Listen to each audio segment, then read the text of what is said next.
In this video, I'm going to be finding out the latest with a smart, secure, sustainable cryptocurrency project that's been going for ages, fully decentralized, and a member of the BPSAA.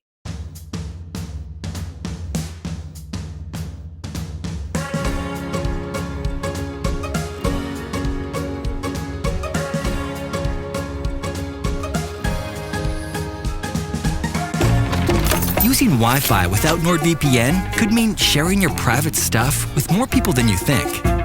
NordVPN. Online security starts with a click. Ready to hop in the 6-4 and cruise around the blocks? There's a storm coming to the underworld and the heat is on. Take over the blocks and call the shots. It's time to hustle or get hustled. What's it gonna be? Stay sharp. It's a dog-eat-dog world out there. Don't let them catch you slipping. Only real gangsters thrive in the dope wars world. Hey, Ollie, thank you so much for making yourself available. Hey, Rich. Nice to meet you again. Has been a while. It has been a while, too long. Now, you are the dev for Signum Network. Signum Network, for any OGs in the space, if there's actually, it's only the OGs who'd be left, given the crash in the market. All the weak hands and new hands, they've cleared off, right? But for any OGs or anybody who's been in crypto for a while, Signum Network used to be Burstcoin, a smart contract cryptocurrency. It had smart contract functionality before Ethereum.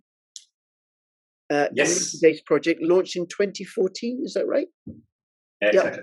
And it uses proof of capacity consensus, which is to do with something, the spare capacity on your hard drive to do consensus on the transactions and stuff. So it uses a teeny weeny amount of energy, and it's fully decentralized proof of capacity, and also fully decentralized community. So anybody can join, participate, and a member of the Blockchain Privacy, Security, and Adoption Alliance. Anything key that I've missed out about Signum? Well, not on that track. The only thing is that we extended the proof of capacity to something like a hybrid of a proof of capacity and a proof of stake since 2020, if I'm not really wrong. So you can additionally, that's interesting because of the decentralization and the fairness, you can additionally stake some Signa to improve or multiply your capacity. This is good for tiny or for small miners. So the entry barrier is much lower than, for example, for big mining farms and all this stuff. So that's very interesting on that. So we were capable to counterattack the centralization or collaboration of mining farms due to this consensus algorithm. So that's pretty cool. And it worked out very fine. We really distributed. It's really fair. So no threat on that side anymore. Yes. I think I did cover that. It was ages ago. And there's so many projects and stuff. Was it BPSAA now has 10, 11 projects with Firo as the newest member. More, and more applying all the time. Now, what's the? Actually, I was just going to say to people, we're recording this on June. What is it? June the 13th, 14th. June the 14th. This is being recorded, and it'll be going out sometime later. And we just had a bloodbath in crypto for the last few days. And I haven't looked at the Signa price. The coin is Signa. It's stable. It's a stable coin. It's low as always, but it's stable. You know that. So we're not really suffering of that. No, it's not literally a stable coin, but it's not. It's an unwanted. Yeah. So we're recording this on Tuesday, the 14th of June, and bloodbath all around. But this is a good time. This could be a good time to pick up some altcoin gems, dollar cost average in, and keep accumulating for when the bull market comes, because that's when fortunes are made in bear markets, not in bull markets. Okay, so what is going on with Signum Network, Ollie? Well, we have a hard fork again. So a hard fork again, right? Yeah, the last hard fork is 8 months ago. Another hard fork. Yeah, the last hard fork was, if I'm completely wrong about the hard fork Speedway, we give them some fancy names for that. And that hard fork is right now is called Rainbow because it has so many facets. It's huge. In my opinion, it's the biggest step forward the new crypto world. I say new crypto world because I see that the tendency of moving And we are not going a little bit away from the coin idea of that, more into tokenomics. And I think it's starting to be a little bit mature over businesses starting to recognize blockchain technology as something really key. And this is what we address with that new hard fork. And before I go into the details, so it's like, there's a very huge thing upcoming. I think it's the biggest change for the entire platform since it was born. Okay. And when will the hard fork take place? On block 1,029,000, which will be on June 25, estimated. Right. And what is this new hard fork going to do for Signa? We have, since the rebranding a few years ago, we revisited the entire vision of the platform, and we said, like, okay, we are a cryptocurrency mainly. We're listed normally and all this stuff. We have this energy efficient stuff. We already talked about that. But first of all, we were very technically focused. So we had a lot of good software engineers with this focus on technical improvement, on the tiny bits and rewriting node software, something like that was all around. And but it's like, I mean, you say we have like it's like you're trying to change something which already exists. So there is no evolution going on. So then we said we need to change the vision of the entire platform. So first of all, we consider this as a platform because Signum has so many features that really, in marketing wise, it's really hard to address these. You know, like our partners or our friends from the BPSAA, they have all this. Oh, we are a privacy coin, or we're a token platform, or we are, and all this stuff. But we are a fully fledged platform with so many features that it's really sometimes hard to say exactly what we are. And many people don't understand really because there are so many features going on. So what we have said is like the new vision is business, and we need to address the technical, fundamental stuff of our thing and to make it right, the protocol, capital, to do real business. And what we are talking about is like tokenomics in a way. We come to the conclusion that utility is king. And this is king for adoption. This is something that we are running behind of them. And it's like, still we are running in circles, but we feel that we're breaking out of these circles. And this is something very interesting to see. Since weeks, we're talking to businesses all around. People are gotten interested. I see that people who never had something to do with crypto, they come to me and ask about, hey, aren't you the guy with blockchain and token? Do you think we can tokenize something on that? So people from industry, various industry, the energy sector, we have financial market sector, we have even production platforms or productive things to come to talk with me. So I have like a German community in Brazil, and they're just talking to me and like, hey, you're the specialist for blockchain. I said, I'm not really a specialist, I'm just developing for that. But that's what I see here. There's something changing. This is what I feel and what I see. And what do the businesses want to do with Signa? The big problem is that business, like conventional business, is getting aware of the potential of tokenized business. But they don't understand the technical mechanics behind that. So we need to bridge that. And on the other side, it's something people like me who are really, really technical. And I have this vision of this technical vision, but I lack the business part. So what I'm doing here on my side with my friends all around, it's like we are mounting bridges right now. We need to find us. We communicate a lot. We are really drinking beer, talking a lot about the potential and the opportunities we have. And it's funny to see that because what I think is trivial is not in the mindset of that people. And I think that's something in the anti-crypto space that's starting to getting recognized by people who are not tech savvy, you know, that's what we need. And this is also part of the adoption strategy. And this is what I see right now. This is my personal experience I have all around of my people here. And with my communication with other community members, they say the same. There's like, they're coming people from common businesses and see the potential because media is starting to transport the idea of tokenization, tokenomics, and what's on. Of course, we have all these crashes and all these ups and downs and all that stuff, and but we see that it's coming to society. Right. Okay. And then, can you give an example of a business that's using Signa, if there is one, or one that's developing something with you? I'm developing something on that. 2 projects I have here. I cannot go too much into details because of the NDA stuff and something like that. But one is a system of recompensation, or you can think of it like a fidelity system based on that.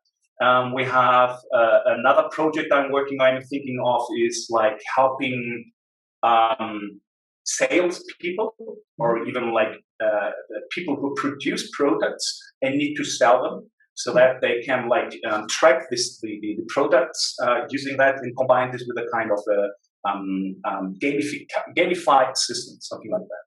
And that's something that I see that many people are interested in using blockchain tokens or tokens for gamification or to improve of, for example, sales performances and all this stuff, or track the performances of something like that.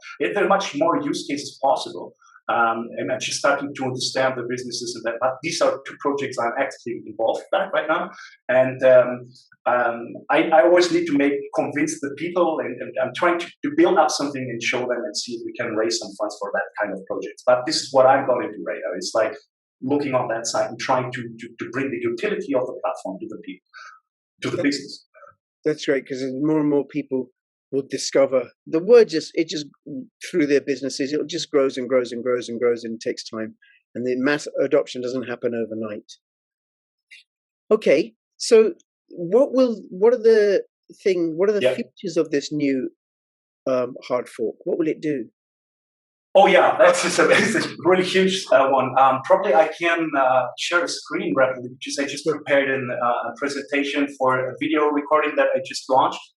This helps me a little to orient on that, because it's not just it's a single update on that. Apart from that, there is a huge thing that came out. And credits to Joss, which is the main engineer, the core architect of that, and also Frank, who just put up, make the connections to all these strategies behind that, and of course the community who worked on the proposals, on the improvement proposals, actively discussing the pros and cons of all this stuff. So let me share that. Okay, so that's it. This is the presentation. I started on the video recording recently, and this is just to capping this off. So as I already mentioned, it happens on June. 1,029 blocks. So we passed 1 million blocks. And so there are kind of 4 big bubbles I have here. One of them is called the fee updates. The fee updates means that we have historically a very odd value of minimum fee to pay for transactions. This is the fee that goes to the miners, and people have to pay for the transaction. We rounded it up, so it's a little bit more expensive. But considering our price, we're still very, very very cheap. And we introduced the concept of fee burning. And this is something that people need to understand a bit better. It's how you're doing that. So we decided a time ago that we don't that we fixed the miners' rewards to 100 Signa each block. That means that we have a kind of inflation coming in, which is about 0.5% a year. And the fee burning is like a countermeasure to remove parts of that stuff. But you cannot only burn the fee because it will harm the miners. And what we're doing here is certain operations within the Signum platform are not an effort of the miners. So we have things that we call smart contract execution. This is the gas, we say, that the smart contract is running on nodes and not on the miner. So the effort is on that part. And that's why we burn the execution fees for contracts. And we have another one, which is a recurrent payment system. It's called subscription. There's one transaction which initializes the subscription, and this transaction, the fee for that goes to the miner. But the execution of that subscription, this is like a derived transaction. You can say that the work is also done on the hey, what's going on here? On the node software. That's it. So that's one thing. And another thing is to have another incentive for node operators is that we have a fee cashback.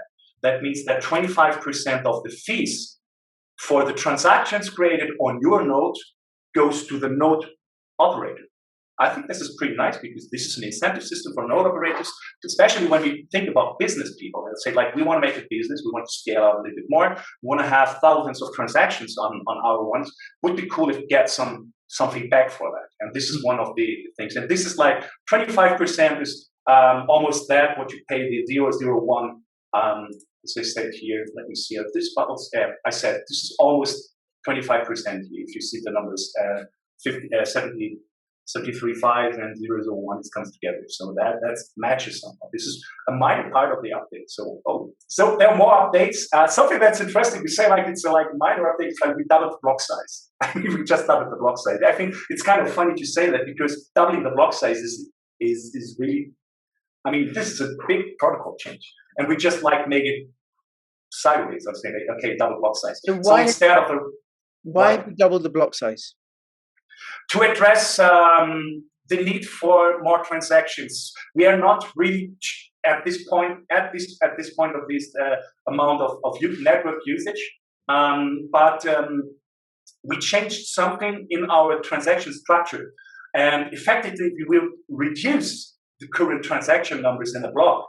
So we said, addressing our future vision, we said no, just take the moment and double the block size such we can at least effectively double even the transactions, almost double, because we just like the minimum header of a transaction is slightly bigger because of the cashback system, and that is like, okay, let's double this. I mean, it's like, hey, let's double this. And we have something like more like the wording here is called multiverse readiness. Sounds like something readiness.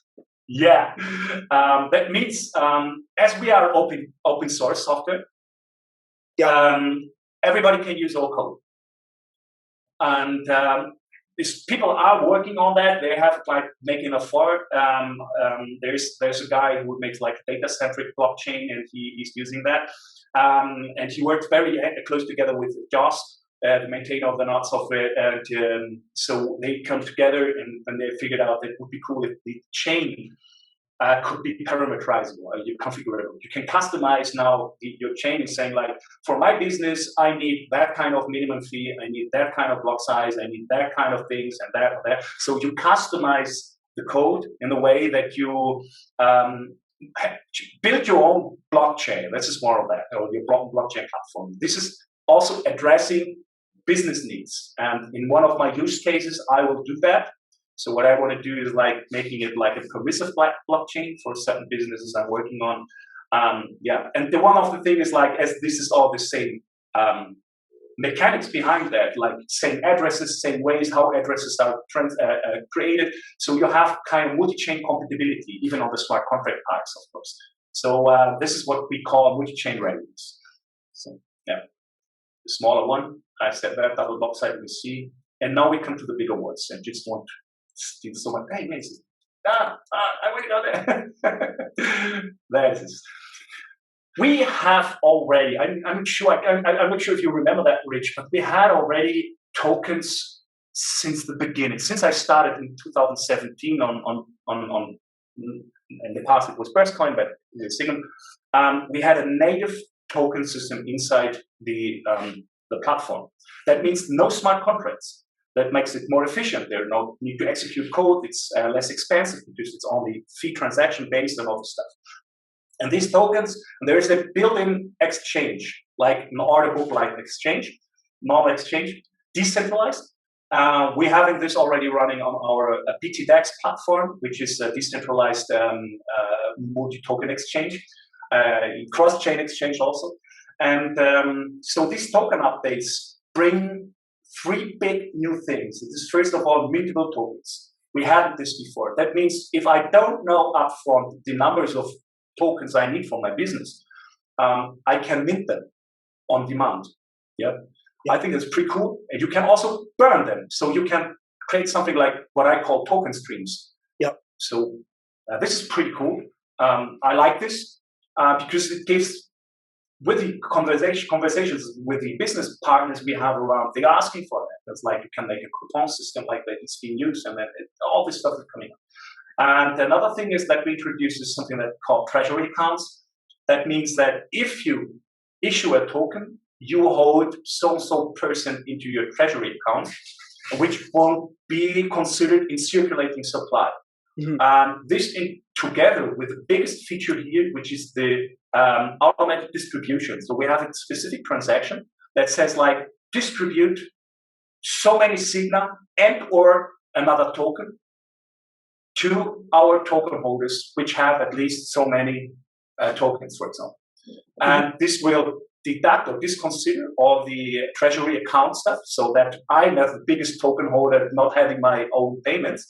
And there's something else interesting, and this is what I'm seeing here is like we introduced a concept which we call like smart token, small transaction per second. For that specific transaction, we kept to 5,000 payments per second. So when I say like distribute now, then the nodes or this command is like distributing, updating all the accounts accordingly, proportionally to their dividends they earn, and we make this like 5,000 payments per second. We could even go further, but this would require that node operators would have larger machines, and so we said no, cap it to 5,000. It's okay. In the future, when technology evolves and it's even cheaper to run a VPS, a node, or whatever, so we can do this. So 5,000 transactions per second for blockchain technology, I think it's quite impressive. Yes, it is. Certainly 8.7 transactions per second. Yeah. Well, this is the old question about how many transactions your blockchain can make per second, and we don't have a clear answer for that. We have to say no. Simple transactions with the double block size, we are around 8 transactions per second, but we have multi-out payments. That means I can, in one transaction, stuff in up to 128 recipients, for example. Then we have the subscription, which is running like the distribution stuff. We have the distribution stuff. So you see there depends on the use case or the way of transaction. We have different velocities or speeds on that. So right. So that would that be like a proof of stake award? Could that be that? Or some sort of reward that the business or the whole business tokens deserve? Yeah. Imagine you have a business that had kind of a token and you want to pay out the dividends to your token holders. And it's like it's more or less like that. Right. Just one button and it's made like whoosh, and all is out. No smart contract involved. It's all native, so there are no problems with executions on that. And it's like it scales almost, you can say that, because it's so you can have so many token holders, and this is something aligned with the vision to the business. And we say like, if you want to have a business and they have thousands or even millions of token holders, we can handle that. Right. Very cool. Very cool. Okay. Yeah. Okay. So, and then there was something, and that's this is my favorite. This is my favorite. Updates. This is so fucking awesome. I have to say that. I don't know. I don't really know other smart contract engines. I'm not really Ethereum and all this stuff. So too much like that way on our ones. You mentioned that already in the introduction that we introduced the first smart contract engine almost 1 year before Ethereum came out. And one of the biggest problems we had so far until a few years ago was like it's an assembler language. So assembler language is like, I call it a bit and byte fucking language, because it's like very weird operators. It's very abstract, and to make program code on that, this is not even developer friendly. You must be really a masochist to like that.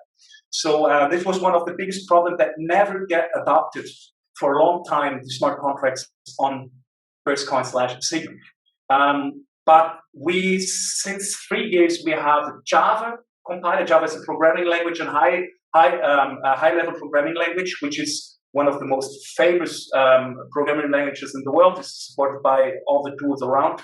And so we have a compiler who compiles Java code into that cryptic assembler code. And now we have even a C-like language, which is another abstraction of that compiles down to that. So that's cool. So we have developer user-friendliness or developer-friendliness here. But one of the biggest things that we were lacking is we have a native token system, but the smart contracts weren't able to interact with that tokens. So that limits your possibilities of that very much. And so this was one of the things that we started to do right now. We have a full token support. Remember that I told that we have this mintable tokens right now. We have treasury accounts. We have this burning feature for tokens, and we have this distribution payouts. And now you can do this everything in the smart contract. So this is like, you write in the contract like issue token, issue, mint token, mint, burn token, burned, and distribute payouts. And this is opens doors. It's like this is amazing because you can now really, what I'm saying, you can fully automate tokenomics right now. This is like probably people from Solana and from Ethereum say, this is old stuff, and we know that already. But we do this on a native token. You know, I mean, we don't have, the tokens are not smart contracts. You can do smart contract tokens, yes, but they have all the execution problems and the costs of both. But we do this on our native platform. This is really nice. And then there's something else, just to come to it. This is a huge update. You see that. This is something that, this was, it's a key value database for smart contracts. A key value means you have a key, something that identifies something, and a value of that together in a map, and you can address and say, give me the value for the key one and for the other one. And we introduced that. That means that you have now unlimited data storage for a smart contract on key value basis. You can like imagine a game, a smart contract based game, multiplayer game. You can like track all the players inside that list. You're not limited to the so-called data stack, or to the limitations of the memory of a smart contract, thing like that. And now you can store these values in that contract. You can alter that in that contract, and other contracts can read it. And this is like, what would be the benefit of other contracts reading them? One of the things could be, for example, oracles. Right. Pricing data feeds and stuff. Yeah. So you have a contract with kind of your source of truth, let's say that, and other contracts can rely on that. They're just like pointing to it and reading the data. And this, only that use case gives you amount of, I don't know, ideas. I even can think about this because it's like, wow. And the other thing is like, when you need to handle a huge amount, we have use cases when we say we need a lot of, I said players, but we can like token holders or other participants on, like, for example, a voting system. Years ago, I participated in the blockchain hackathon, and we presented a voting platform called Vivol. This never got evolved, to be honest. But one of the issues was like, how can I track? How can I scale out thousands of users who are working, who are voting on one, or even scale it out to nationwide elections? I don't know. It's like just like thinking of that. So with that kind of key value tools, I can do that right now. I can see that, okay, here is a voter. He has voted. And I can mark him like he voted, you know, or can mark him as eligible, not eligible, whatever. So I can now track this within the contract. And such like, these are kind of things that come just on my head right now, because smart contracts usually they're limited to the space they occupy on the smart on the blockchain. And this is like additional data size part of it right now. It costs a little bit to use this key value map. It has to be, because it can be abused or could be abused. But this opens doors for very new ways of smart contracts on our platform. And this is, I call it what the fuck, is like, woohoo! The problem you're going to have, this is so incredible, right? Like all the developments and stuff, and it's been around for so long, but nobody knows about Signum. We have a huge problem. We are community driven. We know that from our members from the BPSAA also, that we have the community, and many people are in the community, not and only few people are only very active. So that's one of the things. That's one of the things. And the other thing is like how we can get investments and all this stuff. And that this is one of the problems. We need like the investments for the platform to make the marketing run, because marketing, we figured out, I cannot do marketing. All the people that tried in our community to make marketing just didn't work out because we're not specialists for some reason, unfortunately. I would like to have the skills, but well, I don't. And the other thing is like, you need money to make marketing. This is one thing. And the people want to be listed as on exchanges, and you know, exchange listing costs money also. And so you for all the businesses make it work, you need money. So, and our strategy is like, paving the way for business cases and going that business case, make the businesses use that platform, our platform here, and raise money from that part. So I say, for example, I created my own startup right now, building something on top of that, trying to make this. And I know from other people that are working on similar things and similar ideas. And then we hope that we just like can raise the funds to make the marketing. That's our way, our idea to break out of this. As I said, we are running in circles. We need to run out and we need to break out because we're just like in a small echo chamber. And I know people are charging us, but we're just part of the community. I mean, we're not the main. We maintain code base and all the stuff, the technical stuff. But we need much more of that. And this is one of the things, if you have a decentralized community, I feel that other communities struggle with the same problem. So I know this from all our friends from the BPSAA. They have similar issues and say, oh, it's so hard to keep the people motivated, to keep them, to make things run in voluntary basis and all this stuff. Yeah, that's one of the biggest issues we have. And we are really frustrated to see if there kind of this project that comes out that exploding, going through media, everybody is like, wow. And then in the end, it's like technically is much more limited than our platform, for example. Yeah, but I understood that. So it's like I always compare with the VHS and Beta 2000 scenario we had in the 80s. So nobody knows what this is nowadays, but I'm old enough. Yeah, I know, Ollie. Okay, what else do you want to let us know about the hard fork? Anything else? That was a lot of stuff, I think. So. That was a lot of stuff. And I'll have all the links in the description for people to go and find out and investigate. And it is, I think, without looking at the charts, and I haven't looked at them for a while, but this is the time to get into, doing some research, looking at different little altcoin gems, because, where Bitcoin is now, it may double, it may quadruple in the next bull run.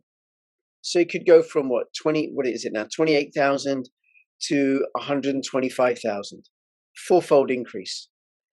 Altcoins, good quality altcoins with solid communities behind them, that they're going to way more than quadruple.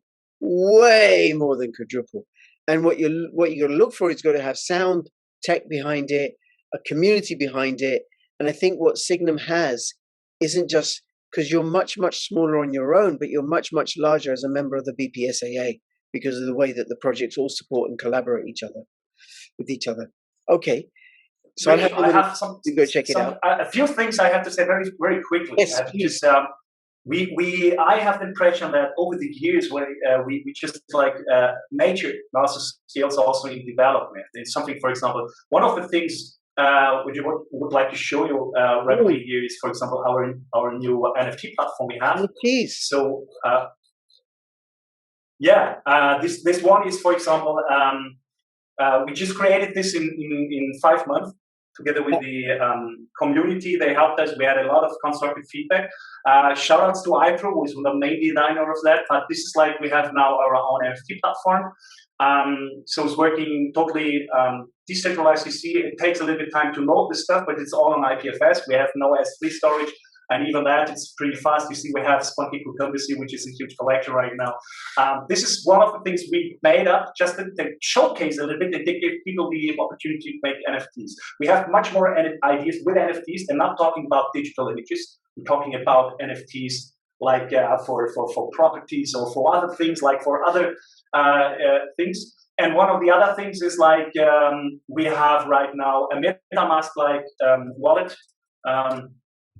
So this one here, which I'm just working on peer-to-peer messaging right now. So you see, we have even encrypted stuff. This is what I'm going to do at this moment. I'm developing on that. But we just like we're evolving all the tools around that. We started on more decent documentation, something that is really important also for all the people around there to start working on that. And the feedback I got from the people who start developing on that using the JavaScript SDK or other things was like potentially it was always positive. So when I got all the feedbacks from the people, I'm so grateful and thankful for the people that start to work on that.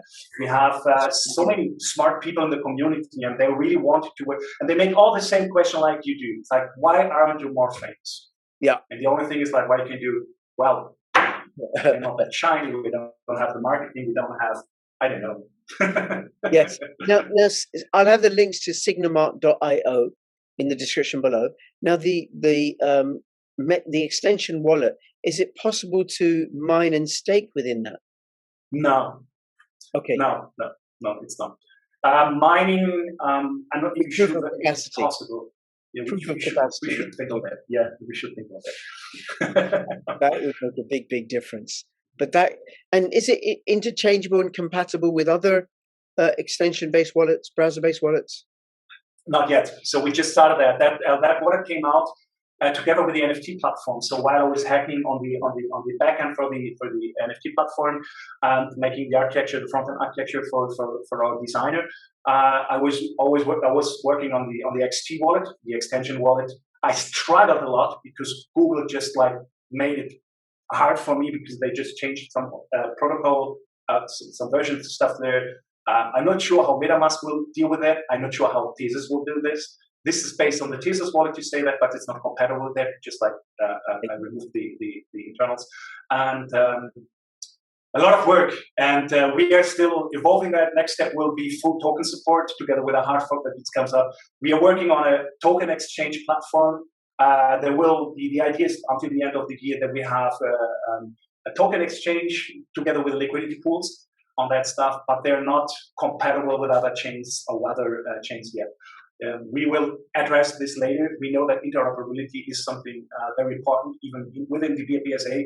We need to address that. But we have right now, we're just like improving, enhancing all our tech stack to make it more user friendly, more dev friendly, more whatever friendly. Right. Very good. Very good. Okay. All right. Anything else, Ollie, you want to let us know? No, I'm just like, yeah, you see, I'm back on my passion, and it's just like I can't wait the moment that I continue with the European version of the XT world. Because I need that feature so hard on the NFT platform. There's something new coming on the feature. I want to unlock this next week. So I'm just like going there. Fabulous. Well, listen, thank you so much for making yourself available. If anybody has any comments or questions, let me know in the description below. Go check out Signum.network. I'll have all the links so you can do that. You're on Telegram, or is it Discord, or both? Both. Yeah, okay. We will provide the links. Yeah. Right. Okay. Very good. And Ollie, thank you, and thank you everybody who's watching. By the way, if you're watching this on YouTube, come over to Odyssey. I post extra material on Odyssey. I'm not being censored there. And between now and when I see you next, please keep filling your pockets with crypto profits, crypto rich, and crypto Ollie signing out. All the best. Bye bye.